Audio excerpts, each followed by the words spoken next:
You're listening to the Cardinal Corner Podcast.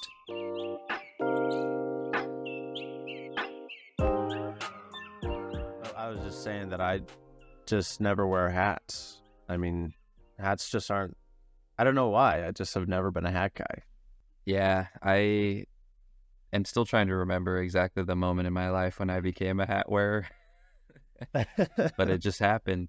And it's not because, like, I don't have hair. Like, I got hair. You got hair. I got hair for days, but Yeah. there's just something nice about it. And you know what? I actually have noticed that when I wear a hat and I sit down to work, I feel more productive, right? It's almost like I'm You got suiting your up. thinking cap on. I literally put my thinking cap on. I So, love it, man. Well, I'm glad you have your thinking cap on for I today's do. episode. Welcome to the Cardinal Corner Podcast, the only show where we send you a bill after. On today's mini episode, we'll be covering Winston Churchill and how he became the legend he is today. So, Wait, what's this bill? How much are we charging these people for entrance? oh, they're not going to know until they get that invoice. I mean, Is it the kind of thing where it's like if you go to a restaurant and you have to ask about the prices, like you shouldn't be at that restaurant? You shouldn't be there. Like, okay, good. Yeah, exactly. So I got to give a forewarning before we jump into this because I don't know anything about what we're going to talk about. Like nothing. I mean, my knowledge of history is generally okay, but like World War II, Winston Churchill, you start getting into those nitty gritties, and I'm out, man. I got nothing. So I'm going to be playing the role of the audience today. And Chase, you're going to be the captain of the ship. Sail me forward, man. Yeah, I'll do my best. I'm not a historian though, so this will be fun. I'm playing the role of just a dude that's trying to learn a little bit about this guy, Winston Churchill. So the information that I'm learning, did my best to get it from reputable sources. Wikipedia being the most credible one. No, just kidding. It is in there. I did learn some stuff from Wikipedia. But I gotta say, I'm a big fan of Wikipedia. I know am people too, don't honestly. love it, but you can just go check the sources at the bottom, and then Yeah. it's fine, right? exactly. Like, I love it. Exactly. It's a very useful tool, actually. Yeah. So not dissing on Wikipedia at all. But yeah, so I figured, the reason behind this, again, we're reading this book about Winston Churchill, kind of. It's more about this team that he assembles, but he's the guy that assembles them. And so we figured we'd learn about the man himself. The book, if you missed the last podcast episode, is called Churchill's Ministry of Ungentlemanly Warfare. And then there's a super long subtitle that I can't remember what it is, but I started reading it this week and it's very good. But I was like, okay, I like history in general, but I always have to go back and learn some more. And I know World War II is a very talked about moment in history, right? Like it's not a secret. It's not like some crazy, deep dive into, our past that no one knows about. Like, no, this is a world war. Everybody knows it. But I think that's why this book has been interesting to me, because it's bringing some context to this event that I didn't know was there. So let's get right into it. Let's just start about it. I don't know exactly how many of these facts we're going to cover. We're going to cover a number of them. I found the subtitle. Oh, you found the It's subtitle. Yeah. The Mavericks Who Plotted Hitler's Defeat. Which is a very important part of the story. We definitely want Hitler to lose. So yeah. So Maverick, what does that term mean? That's a great question. What's the actual definition? Because I feel like I've heard so many ideas of what it means. Oh, this is interesting. Okay, so Google says an unorthodox or independent-minded person. Okay.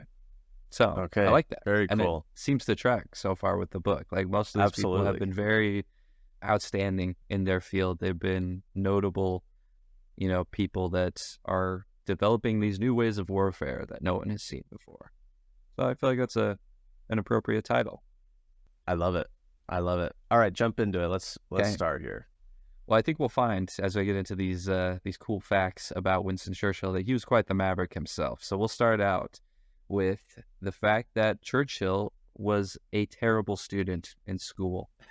And with the exception of a few subjects, like writing was his main one that he was very good at, and he was also an artist. But he pretty much maintained a poor academic record, and he failed to get into military school twice before making it the third time. But he got into I think it was the like the lower tier of the role that he wanted. So he was shooting for the best role in this military school that he could, didn't quite make it. So he had to go down a tier. Eventually he got in. And so what do you think about that, Bobby, that Churchill couldn't quite make it? Well, if at twice you don't succeed, try again. That's the famous saying by Winston Churchill. I'm fascinated by his determination to serve in the military.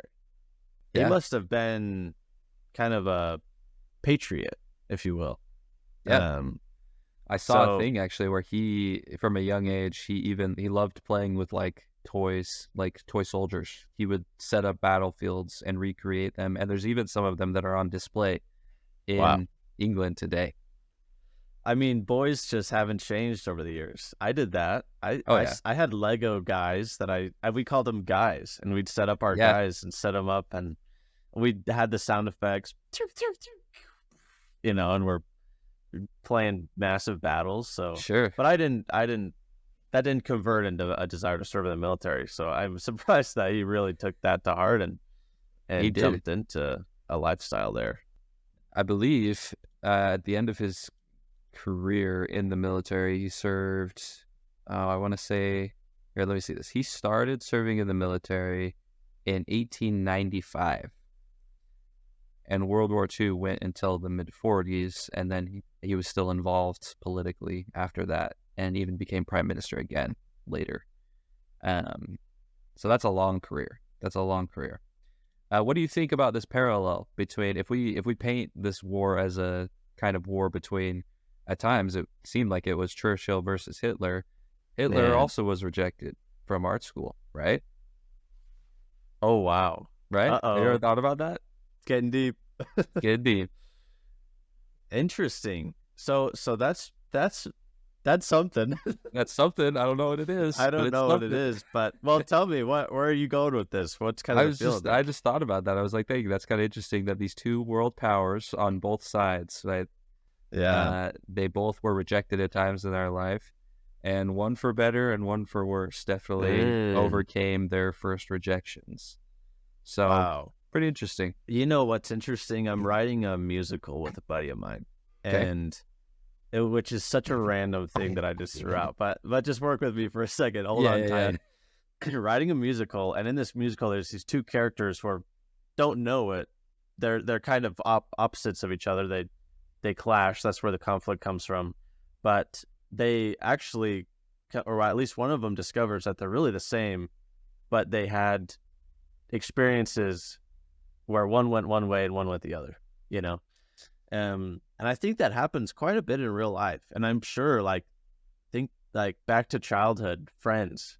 It's like, well, you probably had similar experiences and one went, one way, and now you're where you're at now. So it's kind of interesting how that happens in life, how people can have different reactions to rejection or things like that. And I guess the main difference there too is that, Churchill, he was rejected from military school, but eventually he kept going and he got in, and that's still what he did. Hitler did not become an artist. Oh my gosh. Right? There's definitely a difference there. You just spotted it, man. I think that's spot on. The difference between, there's a lot of differences. the one difference. Yeah, there's a lot of differences between Churchill and Hitler, but one that should be observed is Churchill kept trying. He persevered. He was disciplined. Hitler gave up, man. He put down the paints. What a lesson to learn. Be like Churchill, not like Hitler. Write that one down. Yeah. All right, let's move on to this next cool fact that I literally had no idea that this happened. But this says, so I'm getting this one from history.com. And so I'll read this little text here. So after graduating from Sandhurst, Churchill took leave from the army and traveled to Cuba, where he reported on an uprising for a London newspaper. He subsequently served as a war correspondent and military officer, a dual role then permitted, in India, Sudan, and South Africa. When he got to South Africa in 1899, his armored train was ambushed by, I think you say it, Boers, the descendants of Dutch settlers who were fighting the British at the time. Churchill was captured and marched to a prison camp, which he soon escaped by scaling a wall at night, even as two of his fellow prisoners turned back. With no precise plan, Churchill luckily stumbled upon the house of a British coal mine manager who hid him in a mine shaft for 3 days and then sent him on a wool-filled rail truck back into Mozambique. From there, Churchill caught a ship back to South Africa and rushed to the front, a newfound hero.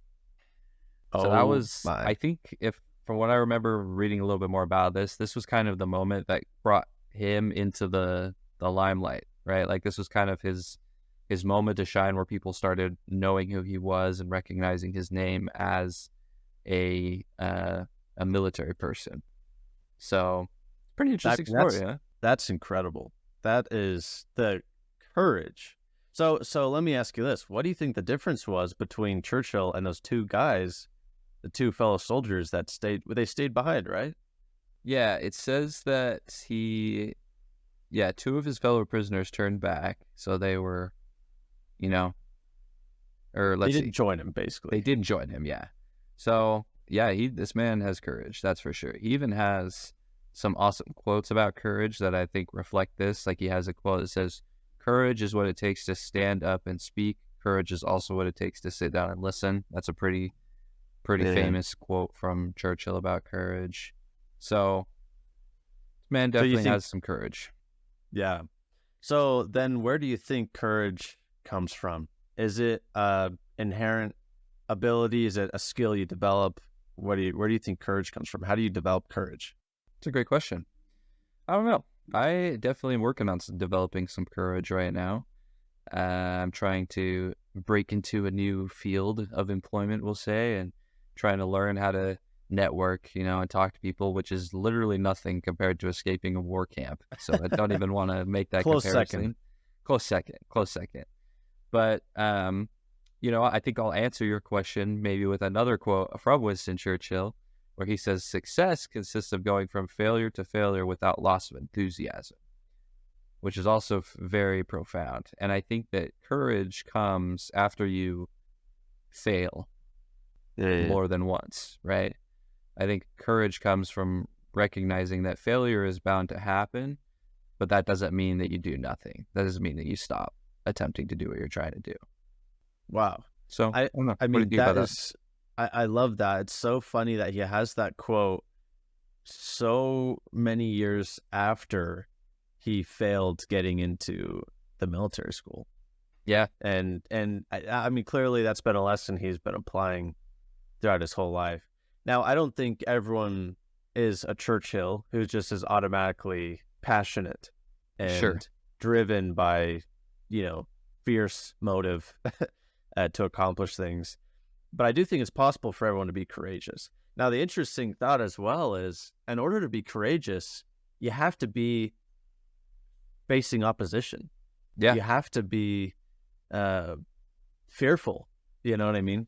Courage isn't comfort, right? Like they are not the same thing. You can't, I would even venture to say that you can't really be courageous when you're comfortable. Yeah. So that's a really beautiful lesson. Like these legends and these heroes that we hear about, they weren't void of fear. They weren't void of discomfort. It was them choosing to overcome it that made them the heroes and the legends that they are.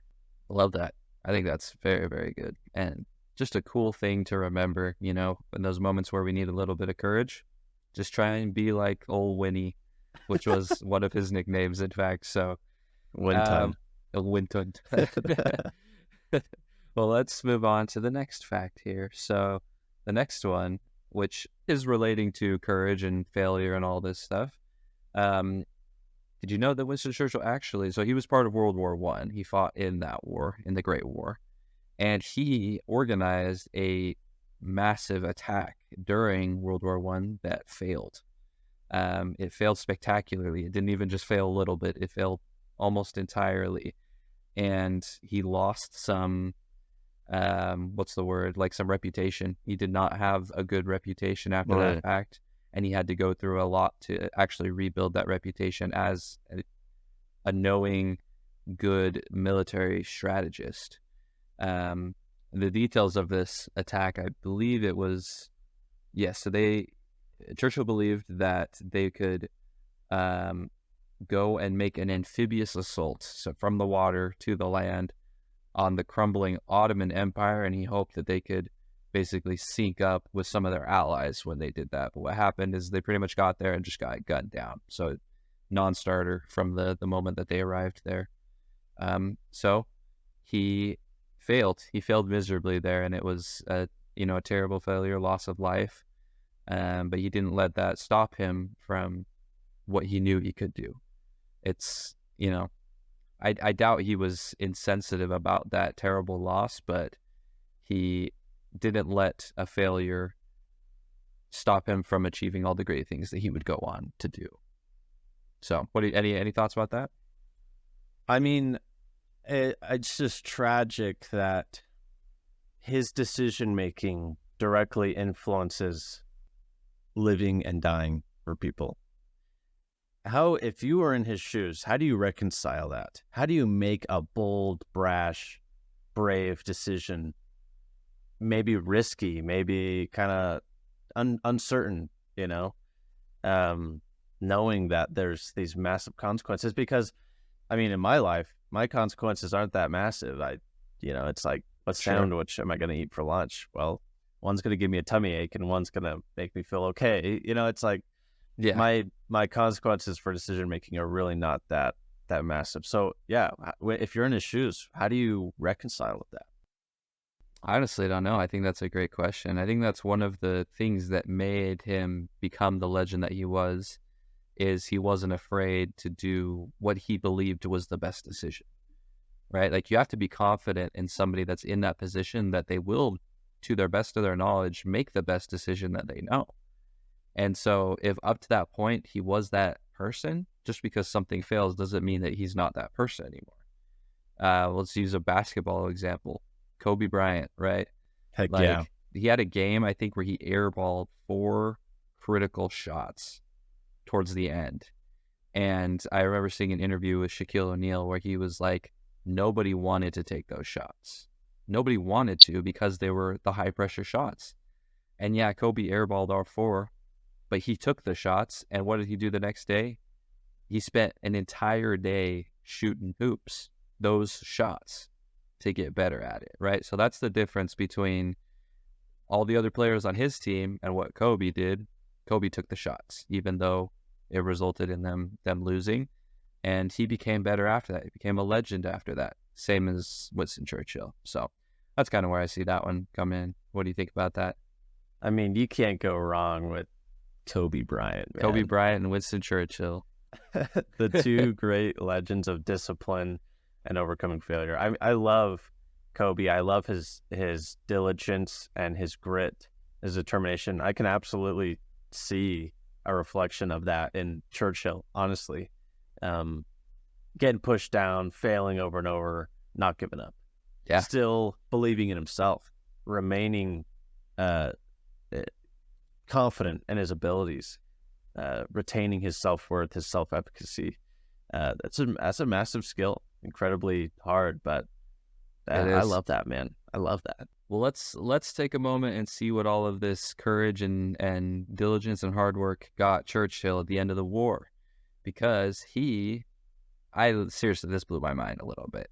He was voted out of office before World War II ended. What? Yeah. Wait, are you serious? I'm dead serious. This is what it says. It says that, so there's a little caveat here, right? It was after Germany had surrendered, but Japan had not. So the war was still going, but the main European conflict had ended. But why would they vote him out right after the fact? And it says that it was a surprise to many, but his party was the Conservative Party in Britain, and they lost in a landslide. Because the other party portrayed them as anti-worker and anti-welfare.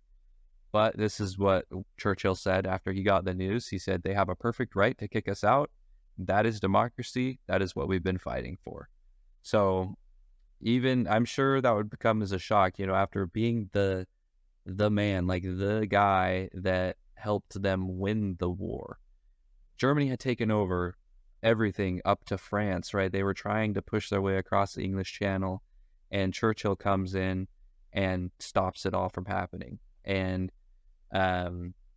gets voted out right at the end. But the humility to be able to say that kind of thing, that, hey, this is what we're fighting for. The man wasn't in it for the position, right? He wasn't in it to be prime minister. Pretty crazy, right? I mean, what a baller. What a quote. Like, devastating news to hear that he was, honestly, I don't know the situation, and I wasn't there. I was... Wait, I you was trying to tell me absolutely you not. weren't there in 1951 in Great Britain? Surprisingly, I was not. I was Where somewhere were else. you? I was on vacation, man. Oh, okay. Understandable. Yeah, and but it sounds like there was a lot of politics involved and a lot of people wanting their way, and so war is very political. That's one thing for sure. Absolutely. And so just amazed. I loved how you called him humble. It was absolutely humility to say, this is what I'm fighting for. So it sounds like it worked. Looks like my job was successful because they have the right to vote me out. Brutal outcome, but what a beautiful message from him. I feel like it's a very almost like poignant end to the whole thing, right? Like that is what they were fighting for. You can't vote out Hitler. Like that was what he wanted the world to be. He wanted the world to be dictatorship under him. And so it's almost like Churchill being voted out is like this ultimate display of, democracy and, fair government out on display for the world to see. Kind of cool. Heck yeah. That's such a good thought. It absolutely is. It's symbolic. That was the cherry on top of them being like, we believe so much in what we're fighting for. We're going to kick out the guy who started this, who's been saving us. Yeah. Oh, man. Well, yeah, those are the main, at least like crazy historical facts that I brought about Churchill today. Again, this is just a mini episode. Don't want to take too much of our time here, but there is a funny one here at the end that I wanted to end on that, man, I just still can't get over it. So this is more a fact about the world today than it is about Winston Churchill. But in 2008, a survey of young British teens showed that about 20% of them thought that Winston Churchill was a legendary fictional character. No. Yep, they thought that it was like, Sherlock Holmes, King Arthur, like all these people. Winston Churchill's just another fictional legend. Say it ain't so. Oh my gosh. So why is that?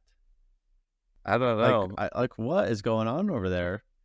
Like I wonder if it's just his reputation was so glorified, I guess, after that. Maybe it just probably to a young child it's or was it children or teenagers? It said teenagers. So these were gosh. You would expect that these were educated teenagers, right? Going to school. And yeah.